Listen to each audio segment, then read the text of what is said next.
on chantait. Anne Frank. Oui, Anne Frank. C'est horrible, j'ai lu des parties, c'est horrible. I mean, it was a reading from a couple of novels that I wrote. This novel's called Desperado en Español.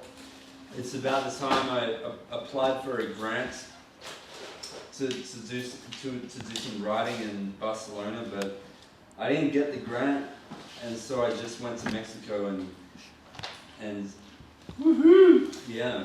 The synopsis of it is the tragic tale and unfortunate alternative to an aspiring writer's broken dream. Set in the wild, savage Mexican landscape, troubled by lost opportunities and a disappointing verdict from a promised arts grant initiative. A regrettable novel by default. Chapter 3.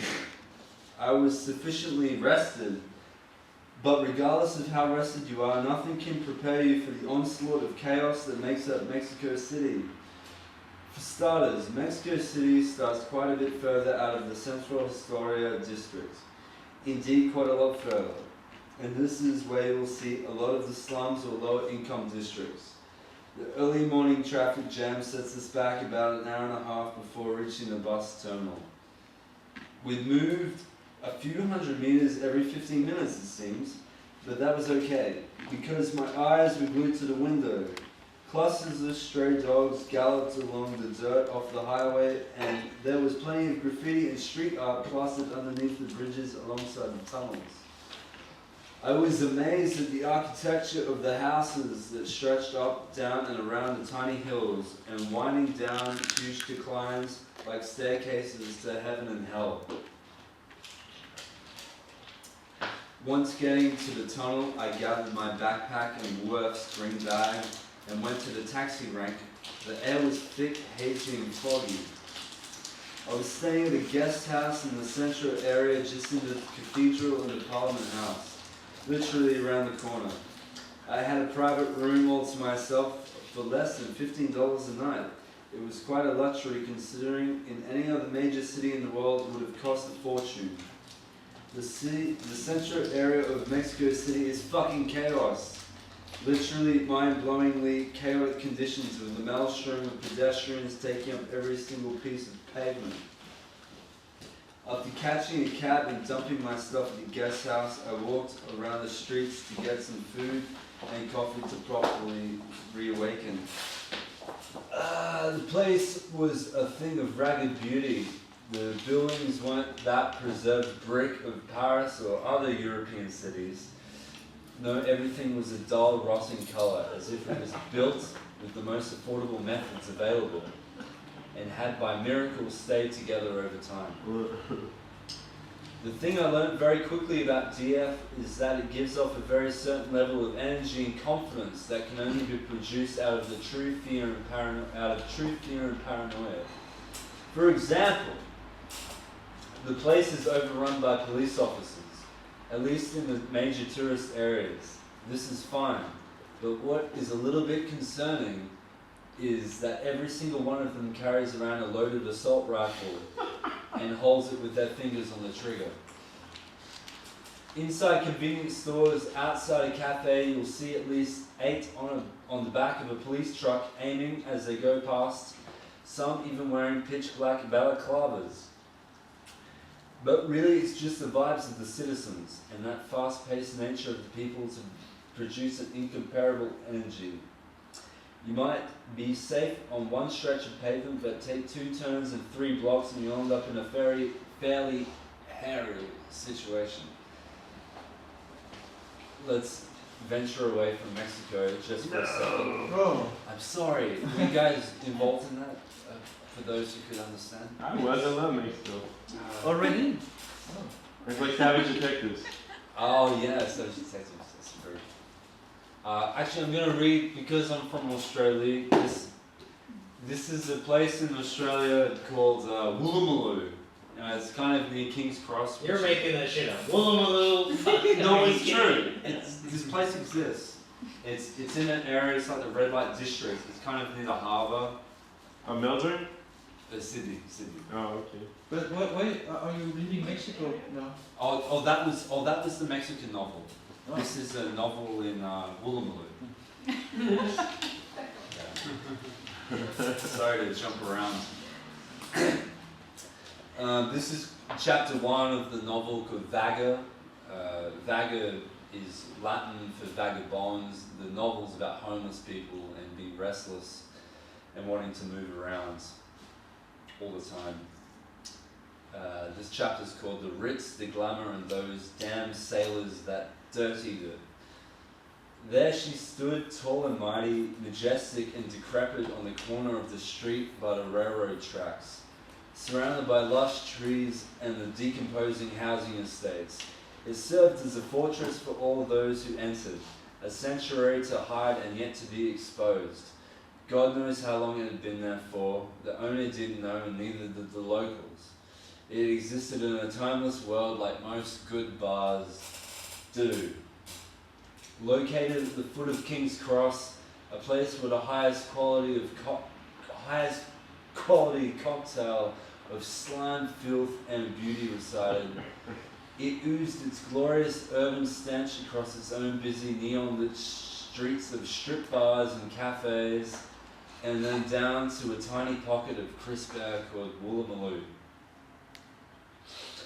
Tucked away in line with the harbour and only a few streets back, the Ritz was 4 stories high, although as a patron you'd only be able to access 3 of them. The bottom basement served as a theatre, then the main bar, and then another bar upstairs with a pool table and space for venue hire. Falling to pieces, dimly lit with walls of brick and bars of once well-carved wood, to touch it would be blasphemy. Even the slightest renovation would corrupt its legacy. It was one of the last rotting bars left in Sydney, and it was going to stay that way according to those who cherished it. The place, from an outsider's perspective, could be more or less seen as a mental institution, with alcohol being provided instead of the usual diagnosed medication required for consumption every few hours. Why is this? Well, it was that of the colourful locals that called this place home. A variety of blue-collared workers, painters, script writers, private investigators, public servants, musicians, actors, lawyers, mechanics, authors, barristers, dancers, and junkies.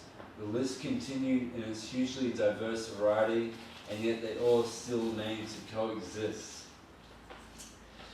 Well, most of the time.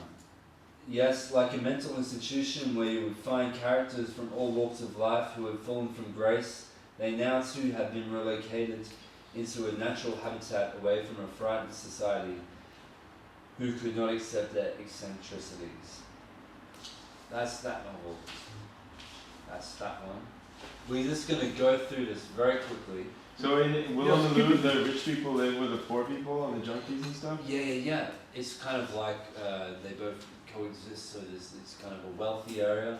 But at the same time, there's a lot of, like you said, lots of junkies, kind of housing, homeless demographic.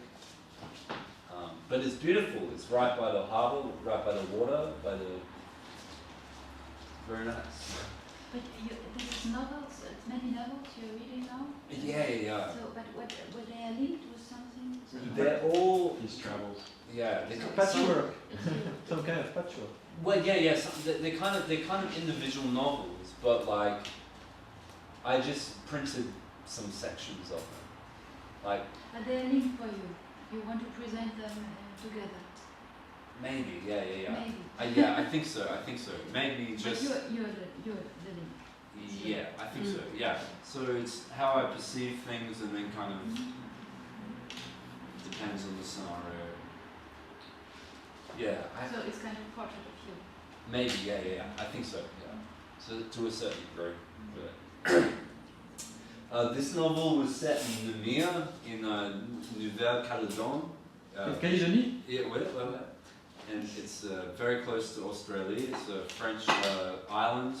It's French, I don't remember. Oh, Yeah. yeah. No, it is. Do you remember? Yes, there was some kind of revolution, Oui. independence. With the Kanak, yeah. Kanak, not so long away. In the 80s, it was, yeah. Not so many years, or not so long ago. Yeah, well, I think it was, when I was talking to people there, I think it was, yeah, in the 80s, there was some sort of uprise. The Kanaks were not happy. It's very, but it's similar to more or less, comme ça. But it's like that in Australia with the Aboriginals, the indigenous people of Australia. It's a similar relationship. But when I went to New Caledonia, I wrote this novel called The Nemean Neurosis, and it's about La vie, ce qu'il a vécu, tout ce qu'il a fait, De qui tu était parles? vraiment vivant et C'est ça. Nathan, quoi. Voilà. Il parle de sa vie actuelle et tout ça, tu vois, c'était plus son truc, voilà, voilà. Et la vie maintenant, quoi. Enfin, ce qu'on vit, voilà. Là, je vais changer un petit peu, peut-être, je sais pas quoi. Mais attends, il y a des gens qui sont partis. Ouais, peut-être Les jeunes femmes, là, elles sont dans la collège. Quelques minutes pour revenir. C'est un break.